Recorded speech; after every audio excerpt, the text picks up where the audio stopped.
Hi செல்லோஸ், welcome back to your channel mister and missus happy home. இன்றைக்கி என்னோடய lunch பிளேட்டில் சுட சுட ரைஸ், குழம்பு, அதுக்கு மேட்சிங்காக பொன்னாங்கண்ணி கீரை கூட்டு. பொதுவாக கீரைன்னா யாருக்கும் பிடிக்காது தான். இந்த மாதிரி ட்ரை பண்ணுங்கள், கண்டிப்பாக கீரை பிடிக்காதுன்னு இனிமேல் சொல்லவே மாட்டீங்க.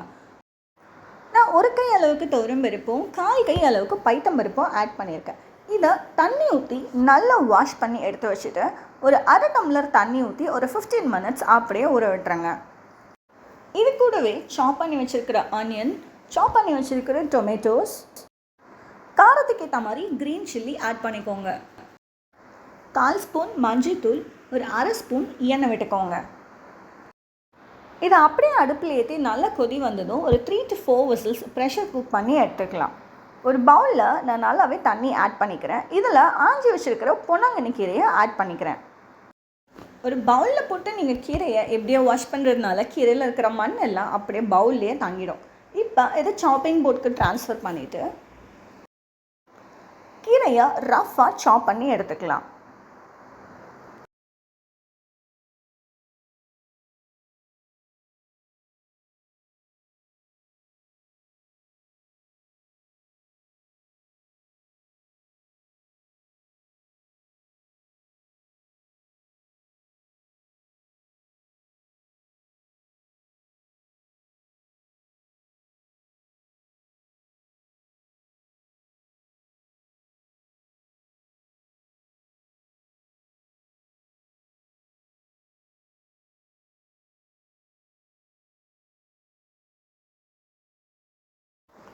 இந்த மீன் டைம் குக்கருமே ரெடி ஆகிட்டுருக்கோம். ப்ரெஷர் ரிலீஸ் பண்ணிவிட்டு ஓப்பன் பண்ணிவிட்டு கரண்டியால் லைட்டாக மசிச்சு மட்டும் விட்டுக்கலாம்.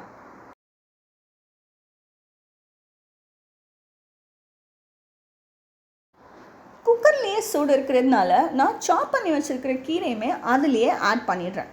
இந்த ஸ்டேஜில் 1/2 ஸ்பூன் தனியா பவுடர் அதில் ஆட் பண்ணிவிட்டு கீரை, பருப்பு எல்லாத்தையுமே நல்லா மிக்ஸ் பண்ணி விட்டுடலாம். சூடு இருக்கிறதுனால நீங்கள் ப்ரெஷர் குக்கரில் மூடி போட்டு அப்படியே ஒரு 5 மினிட்ஸ் மூடி வச்சுக்கோங்க.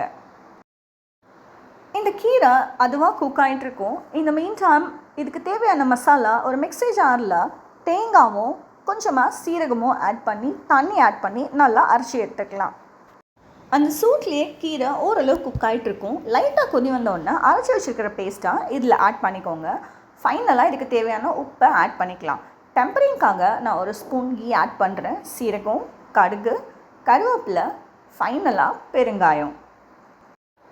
இதை அப்படியே நீங்கள் கீரை கூட்டில் ஆட் பண்ணிக்கலாம். ரொம்பவுமே டேஸ்டியான ஹெல்தியான கீரை கூட்டு ரெடி.